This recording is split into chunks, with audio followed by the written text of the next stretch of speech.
A 71-year-old woman died tragically while on vacation, but others on that Carnival cruise say it could have been prevented.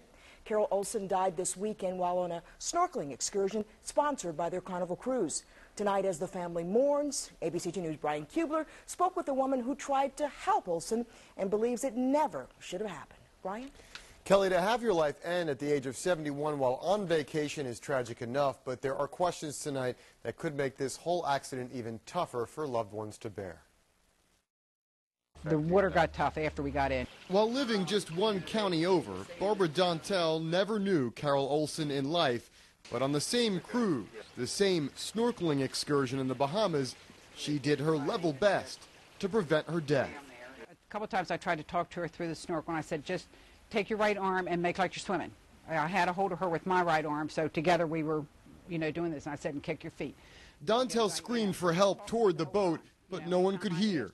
A man and his son eventually came to help, but it was too late for Olson. She already took in too much water and was later pronounced dead. Dontel wasn't too far behind, but was saved just in time.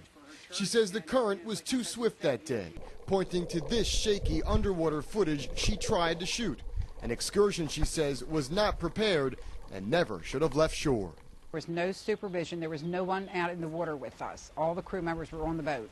So there was no one herding you back in if you got too far out. Or right there to help anyone if they got in trouble.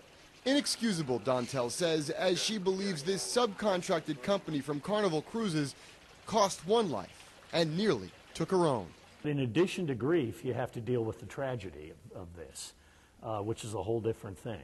Pastor Tim Feaser knew Olson for 33 years. He says she was very involved and a well-loved member of the Trinity Lutheran Church in Reisterstown. Olson's death, the pastor says, has left the whole congregation and her husband of more than 40 years in utter shock. There's no sugarcoating this. It is a horrible thing, and we can't get around that. I guess the best advice is not to second-guess everything. Good advice for the grieving, but Dontel believes second-guessing is more than appropriate for Carnival Cruise Lines and the company it hired for what she believes was a dangerous and poorly managed excursion. It's an accident that should never have happened. And if the excursion had been done properly, it wouldn't have happened. Now, Carnival Cruise Line says it has suspended that excursion in Freeport until further notice. Meanwhile, Dontel plans to attend the memorial service for Carol Olson at 3 o'clock Saturday afternoon at that Trinity Lutheran Church in Reisterstown. The pastor tells us Olson's body has yet to come back from the Bahamas. A burial will be at a later date. Brian Kubler, ABC 2 News.